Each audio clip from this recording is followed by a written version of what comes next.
BNP মহাসচিব মির্জা ফখরুল ইসলাম আলমগীর বলেছেন, অন্তর্বর্তী সরকারকে একটি নির্দিষ্ট সময় দিতে চায় বিএনপি, আর এই সময় নির্ধারণ হবে রাজনৈতিক দলগুলোর মধ্যে আলোচনার মাধ্যমে।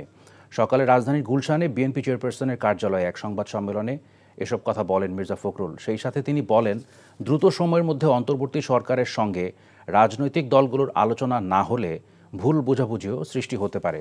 মির্জা ফখরুল বলেন, বিএনপি দেশে গণতন্ত্র পুনরুদ্ধারের সংগ্রাম করে এসেছে। জনগণের সমর্থনের সরকারের মাধ্যমে দেশের প্রকৃত সংস্কার আসবে। বিএনপি কোনো রাজনৈতিক দল নিষিদ্ধের পক্ষে না।